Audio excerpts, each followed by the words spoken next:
The arch enemies of multiple Flashes are seemingly about to be reinvented in one fell swoop. I'm not sure, but it has me equally parts engaged and nervous. I'm Peter Franson from christiangeekcentral.com and Spirit Blade Productions. Welcome to Essential Issues Weekly, where I talk about DC Comics 1 week after their release on the Ultra tier of the DC Universe Infinite subscription service. In each installment, I pick an assortment of comics to talk about as a DC fan and also explore what, if anything, they have to say about the essential issues of real life. Now, warning, full spoilers for everything I talk about. This is your first and only warning. Many spoilers lie ahead.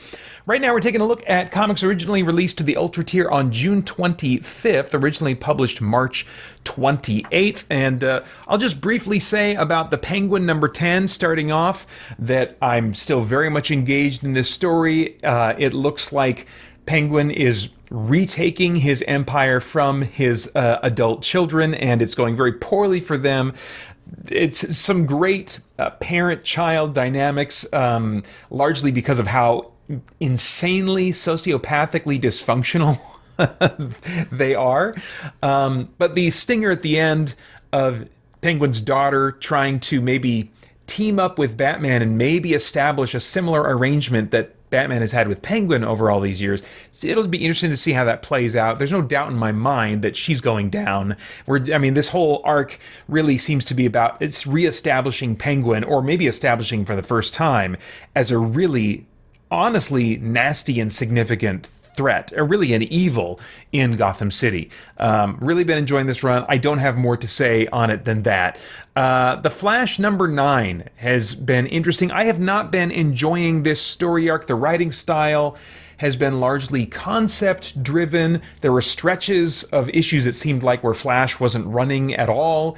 We're just dealing with these weird dimensional realities and a lot of technobabble, and that kind of stuff just does not interest me. But in the Flash number 9, it seems like it's taking a turn to potentially get very personal again. Barry is running, it looks like he's maybe running through the Speed Force. He's being haunted by these voices in his head that at one point say, you know who we are, say the names. And then Barry starts saying, Eobard Thawne, Hunter Zolomon, Edward Claris. Now, the last one I had to look up. The other two I knew right away. These are basically the reverse Flashes of 3 generations of Flash, the Professor Zooms and stuff like that. Edward Claris would be the one slight outlier who's called Rival instead of like Zoom or Professor Zoom or Reverse Flash, but all 3 of these are basically evil counterparts that have essentially the same powers as the Flashes that they pit themselves against.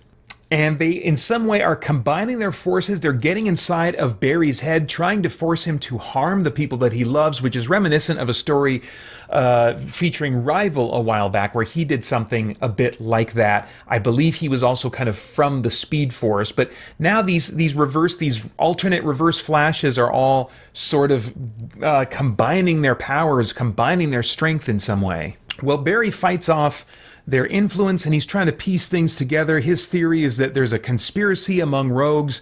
Abracadabra is in the mix, was clearly working with the Reverse Flashes, so it's not just the Reverse Flash rogue members, it's maybe more of them. And they're talking about a weapon of some kind. Barry thinks that weapon is Wally. They're trying to prepare him in some way to serve their agenda. But then there's, this other stuff about the archangels, these strange dimensional beings and stuff that I was just kind of checking out of a lot because it was so abstract and weird. But they seem to be in the mix somehow. But in the mix of all that business, possibly the most interesting thing to me was the revelation that this strange, mysterious pilgrim character that young Jay West has been spending some time with, it's sort of been a mentor to him. It turns out that he is Wade, the youngest of the West clan, but older, from the future, something like that. And initially I was just like, okay, whatever, and it wasn't really doing anything for me. But what I realized was, okay, this could be a cool way that they could avoid the temptation to age up Wade and the other kids for that matter. I think there's that always kind of tends to happen when superheroes have toddlers, babies. They just get artificially aged up or something, and then we lose the whole element of them being a family with really young kids. That is such an unleveraged dynamic in comics. And something like that happened with Wally's kids and got them aged up to the ages they're at. And really, I just want to like freeze them right there. Stop right here. Keep them at this age. You know, if The Simpsons can do it, you can too. And there can be tons of great stories that come out of it. And so the fact that we have this adult Wade says to me, oh, okay, so they could have a grown-up version of the Wade character anytime they want. And so they could scratch that itch if they feel like we need to age him up and do something interesting and have that dynamic of like a grown child interacting with his parents or whatever. But they can still have baby Wade, you know. So I'm hoping that maybe is a signal either of that intent, or if it's just something that inadvertently will tend to lead them to keep those ages locked in like I'd really like them to be, because there's so much potential in what they could do.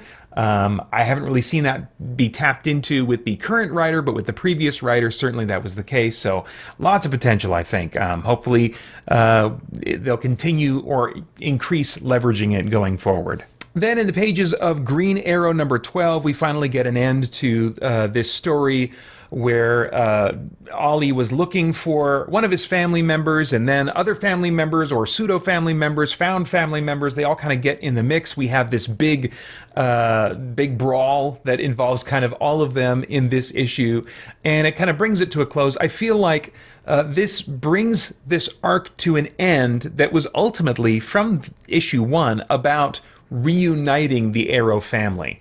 And so this story, although it got to be more of my type of grounded, you know, ground level type of superhero action in the last 4 issues or so, because it was going way too cosmic for me for what I want from a Green Arrow comic earlier on. But now bringing this to an end, I feel like, okay, finally, 12 issues in, we've set the stage for the new status quo, I would assume, of Green Arrow having a larger cast of characters. And I've enjoyed that when that's been done with other heroes in the past, like Flash, especially, also a Green Lantern. And I am certainly open. I'm not tied into Ollie so much that I'm like, oh, I want the story to be all about him.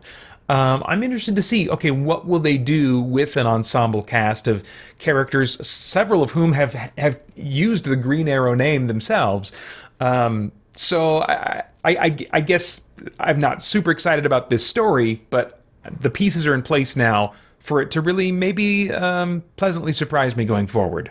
Anyway, that's it. A bit of a shorter week this week, but my ring selection is, yes, the Yellow Ring of Fear. I'm not actually fearful about anything, but that was the closest emotion to describe like what I'm feeling about the Flash and what they're going to do with the Reverse Flashes and what's going on with the Rogues. I'm like, okay, they're bringing them out of the Speed Force, kind of reviving them from the different ways that they've erased themselves from the timeline. Is there going to be a reinvention in some way? There was a panel in there I didn't mention before where they said, this is not about you, Barry. And so it's like there's something new that they're up to, some new agenda that has brought them all together. And it seems like it could be a reinvigoration at least, and possibly at most, a reinvention in some way, especially how they're combining their powers, almost seemingly maybe sharing a hive mind or something strange like that. So I don't know what's cooking with the Flash villains. I'm very curious. It could be very cool. It could also go very wrong. And so that's why I'm wearing the yellow ring. But anyway, I think those are all of my thoughts on comic books for now. As always, I'd love to get your thoughts on these comics, on maybe something that I didn't cover in DC Comics that released alongside these. You can leave those thoughts and reactions and questions in the comments below. As always, I hope you'll check out christiangeekcentral.com. We've got a ton more content for you there as we continue to geek out and seek the truth. For more chat about geek entertainment, answers to your questions, and news from the wider world of Christian geekery, get the Christian Geek Central podcast today on iTunes and other podcast services.